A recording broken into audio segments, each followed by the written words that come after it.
fair to say that the pallet wood has acclimatised really well to the house, so we can crack on and start laying out our components. But first, unplugged boring.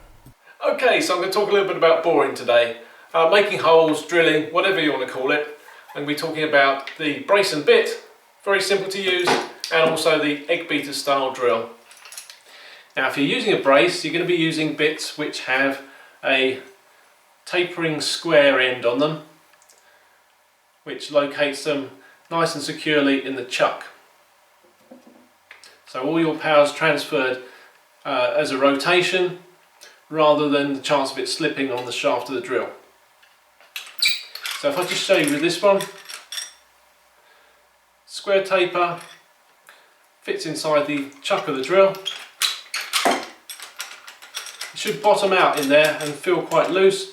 As you tighten the chuck up, it should straighten up nicely and become extremely secure.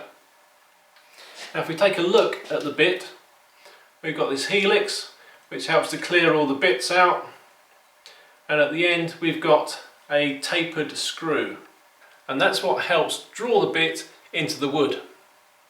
Now to set up your workpiece, you really want to have a backer board on it. That helps to reduce any tear out as the bit comes through.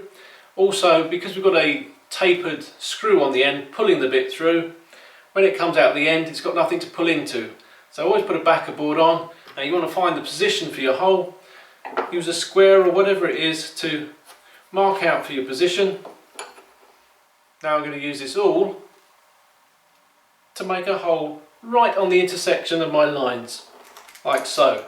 That gives something for the screw thread to start into. Engage the screw thread, hold the drill upright, starting with a little bit of pressure on the top. We just turn the handle in a clockwise direction. That screw thread will begin to make its way into the wood, gradually pulling the cutting edge onto the wood itself, and it's starting to cut now.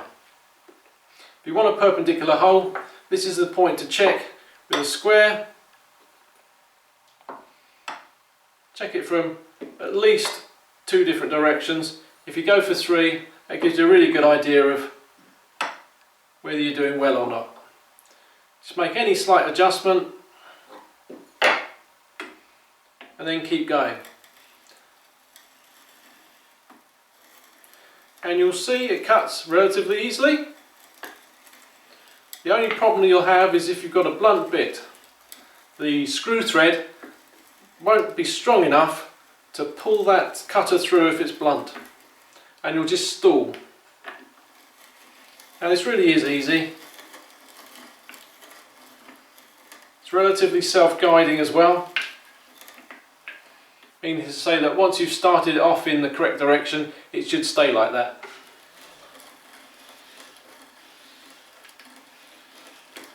Once you start getting shavings of your backer board come through, you know you've completed your hole.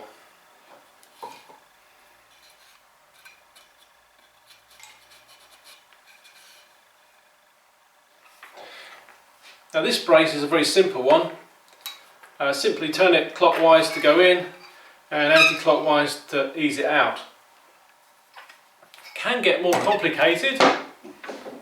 This one, for example, has a ratchet on it.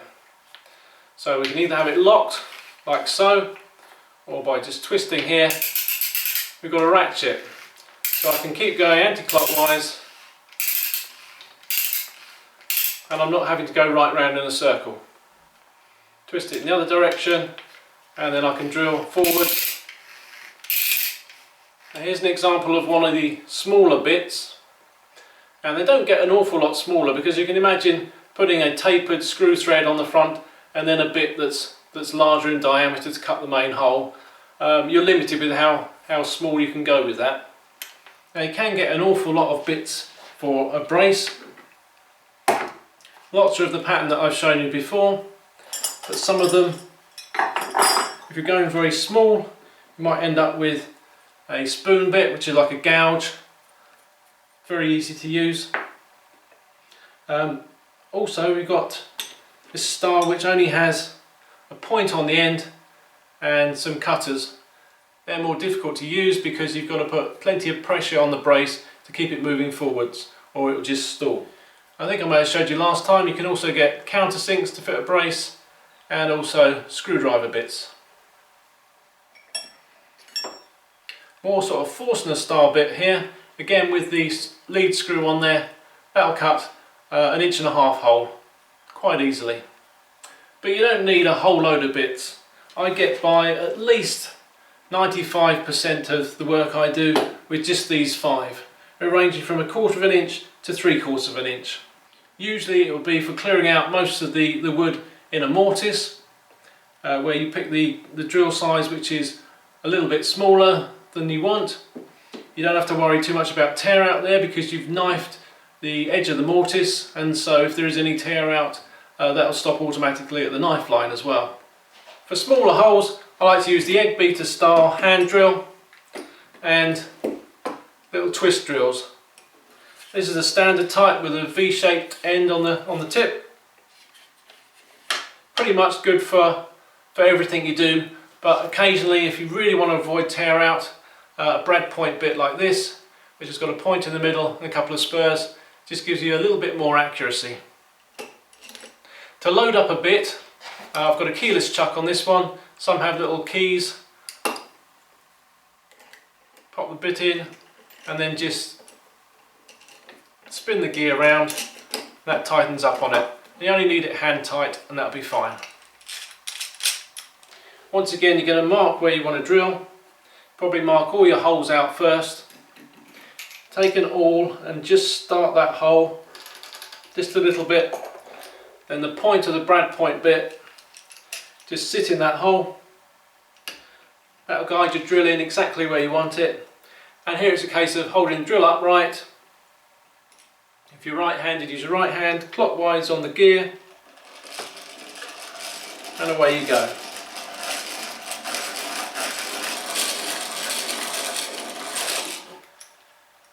So whether you just want to go totally unplugged, or whether you want the security of knowing you can drill something when all the power's gone and your batteries are flat, a brace or an egg beater drill, excellent. Now the first thing we want to do is look for the tabletop, and we're looking for something roughly this size.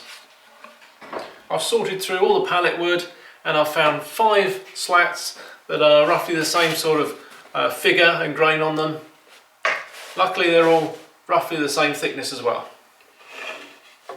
Now this isn't quite as wide as a tabletop, so what are we going to do? If we had more of these, excellent, we could just put them on the end, cut a circle out. You see I've got some left over at the top. And to fill in these sides, we want a couple of pieces roughly this length. That one will do for one, that will do for another one. I know there's a little bit more on there, and we should be able to get some of that material from one of these boards as well. So a rough circle around there. The first thing will be to cut these just slightly outside that line. Now you might recognise this stool from one of my earlier videos. It's a little bit low for this, but if you've made one, why not use it? Now I'm using a combination saw. This one's by Irwin. It's pretty good. If you can only afford one saw, then get a combination one. If you can afford to get dedicated rip and cross cut, then I would suggest that. So knee on the work, holding it nice and firm. Just use your thumb to guide the edge of the saw, not actually on the teeth themselves, just slightly above the teeth. Sight along the plate, so you're going to just miss the curved line that you've drawn.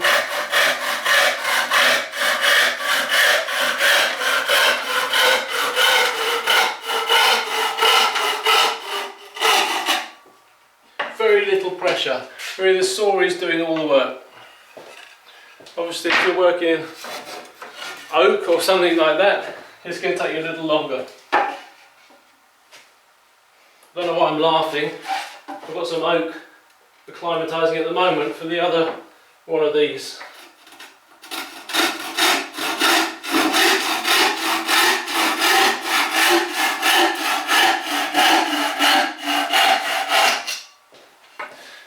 try and show you my full stance. As I say, this stool is too low, so it's not great, but to give you an idea.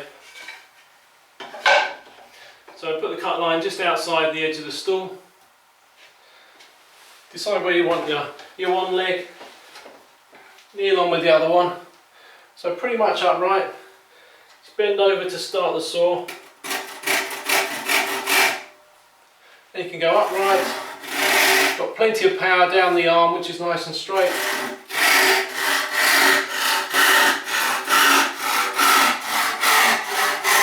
Using as much of the blade as you can. And then just grasp the waste as you cut through at the end.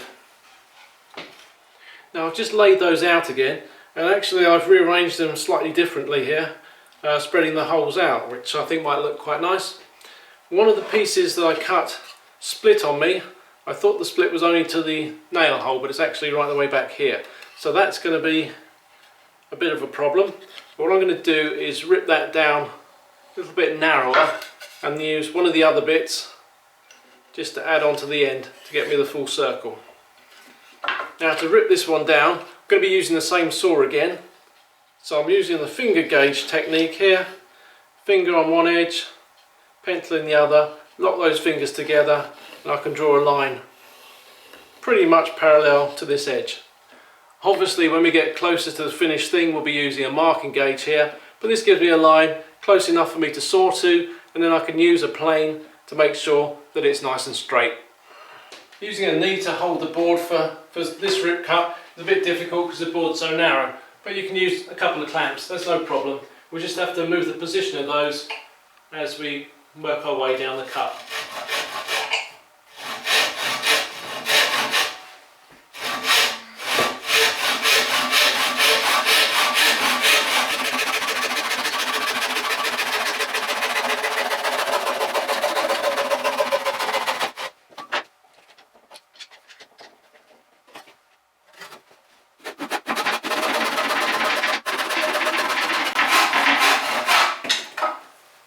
Now I've got my full circle on there, I just mark the board so I can remember which order they're on.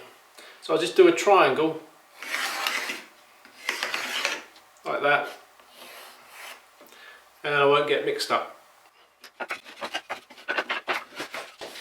Now for the legs, there's going to be a couple of different ways we can make these.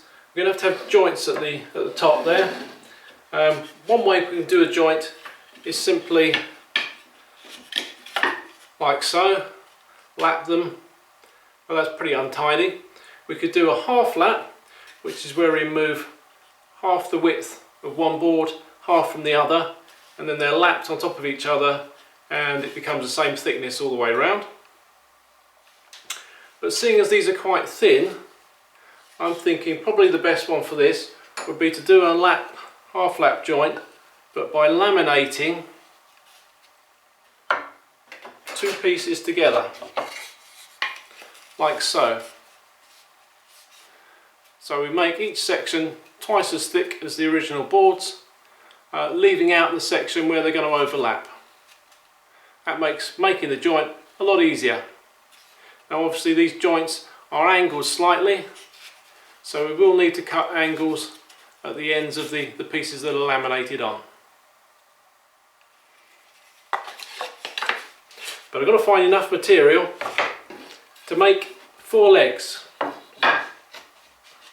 I'm going to have a hole in each of the legs for sure, well probably 2 holes, simply because of the length and where the holes are on all these slats. So let's try and find the best place to do it. Getting 1 hole and then no other damage. That looks as if that will be fine for that one.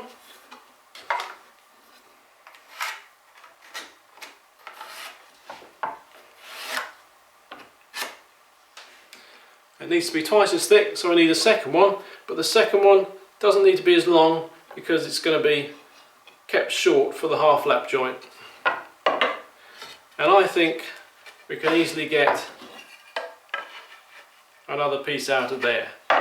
So that'll make 1 leg. And it's always worth looking at the figure on the wood to try and get what's going to be most pleasing in the finished product. Obviously you've got to think about grain direction as well for your strength. So that's 4 legs. You can see that's an awful lot of material just gone on the legs. There's not much left now, and we've got to make the rails at the top. Now we're going to half lap these, so one wants to be as long as the section we can see here, and one wants to be out to the edges of these legs. Certainly that will do that full length, so that's one. I've got a couple of pieces here, that will do the shorter length. Okay, well that will be one, that will be another of the short ones, that will do a full length one, and this piece will do the other full length one. So that makes up the 2 cross rails at the top. So I've got the wood for my legs, the wood for the cross rails, and the wood for the top. So before I come back next time, I'm going to be cutting out the legs, the full length legs, and I shall be cutting out the full length cross rails, and next time we'll cover the joints by cutting the angled shorter sections for the cross rails and the shorter sections for the legs. I'll get the plans online updated to include the version with these half lap joints, so if you're following along, keep a watch out for that on the website, and if you want to get cracking and get a little bit ahead of me, you're welcome to. Otherwise, I'll see you next time. Cheerio!